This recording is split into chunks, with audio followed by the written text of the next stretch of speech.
दोस्तों, अच्छे लोगों के साथ में हमेशा बुरा क्यों होता है? हेलो दोस्तों, मैं Durga pro Hindi English relaxing story channel में आपका फिर से स्वागत करता हूं। तो चलिए शुरू करते हैं आज की कहानी। दोस्तों, ये कहानी दो लोगों की जो एक ही नगर में रहा करते थे। उनमें से एक इंसान व्यापारी था जिसके लिए धर्म और रीति रिवाज का बहुत महत्व था और भगवान में बहुत विश्वास रखता था। चाहे कुछ भी हो जाए, लेकिन मंदिर जाना नहीं भूलता था, ना ही दान धर्म के कार्य में किसी प्रकार की कमी रखता था। भगवान की पूजा अर्चना में हमेशा लगा रहता था। इधर दूसरा इंसान पहले से बिल्कुल ही विपरीत था।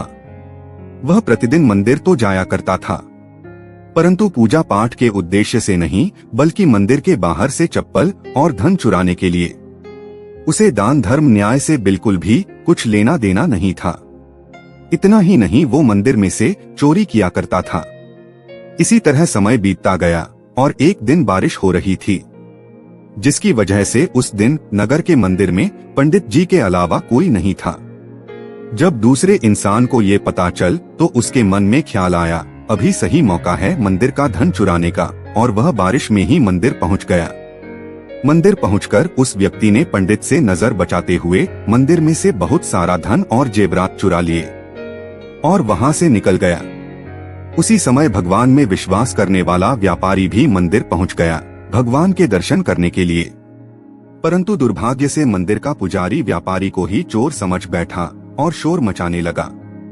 पंडित का शोर सुनकर मंदिर में लोगों की भीड़ जमा हो गई और सभी लोग भी भले व्यापारी को ही चोर समझ रहे थे और फिर सभी उसे अपमानित करने लगे। दोस्तों, यह देखकर व्यापारी हैरान हो गया और उसे समझ नहीं आ रहा था कि उसके साथ ऐसा क्यों हो रहा है। दोस्तों, फिर वो वहां से निकल गया, लेकिन दुर्भाग्य से बाहर निकलते ही वो गाड़ी से टकरा गया और घायल हो गया। फिर वो घायल अवस्था में घर जाने लगा।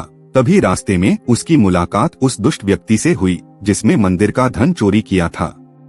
दोस्तों, वो नाचता हुआ, झूमता हुआ, दूर से गाता हुआ बोल रहा था कि आज तो मेरी किस्मत ही चमक गई, इतना सारा धन मुझे मिल गया। दोस्तों, उस व्यक्ति की बातें सुनकर व्यापारी को बहुत हैरानी हुई और क्रोधित होकर घर चला गया। घर पहुंचते ही उसने अपने घर से भगवान की सारी फोटो निकालकर फेंक दी और भगवान से नाराज होकर अपना जीवन व्यतीत करने लगा। दोस्तों, कुछ समय के बाद दोनों ही व्यक्तियों की मृत्यु हो गई और दोनों यमराज की सभा में पहुंचे। उस व्यापारी ने जब बगल में उस दुष्ट व्यक्ति अपने साथ खड़ा देखा तो गुस्से में उसने यमराज से पूछ ही लिया कि मैं तो हमेशा अच्छे कर्म करता था, पूजा पाठ में विश्वास रखता था, इसके बदले मुझे जीवन में ये सब दुख क्यों मिला और इस अधर्म करने वाले पापी व्यक्ति को नोटों से भरी पोटली मिली, आखिर क्यों? दोस्तों, इस पर यमराज ने उस व्यापारी को बताया कि पुत्र, तुम गलत सोच रहे हो। जिस दिन तुम्हें गाड़ी से टक्कर लगी थी, वास्तव में उस दिन तुम्हारे जीवन का आखिरी दिन था, परंतु तुम्हारे किए गए कर्मों के कारण ही तुम्हारी मृत्यु एक छोटी सी चोट में परिवर्तित हो गई थी। और इस दुष्ट व्यक्ति के बारे में जानना चाहते हो तो पुत्र, दरअसल इसके भाग्य में राजयोग था जो इसके दुष्कर्म और अधर्म के कारण एक छोटे से धन की पोटली में परिवर्तित हो गया। दोस्तों, भगवान लोगों के अच्छे कर्मों को नजरअंदाज कर रहे हैं, यह बिल्कुल भी सत्य नहीं है। ईश्वर हमें क्या किस रूप में दे रहा है, यह मनुष्य की समझ में नहीं आता, लेकिन अगर आप अच्छे कर्म करते हैं तो ईश्वर की कृपा सदैव आप पर बनी रहती है। दोस्तों, इस कहानी से यही पता चलता है कि आपको कभी भी अपने अच्छे कर्मों को नहीं बदलना चाहिए, क्योंकि आपके कर्मों का फल इसी जीवन में मिलता है, बस आपको उसका पता नहीं चलता। इसलिए हमेशा अपने जीवन में अच्छे कर्म करते रहें।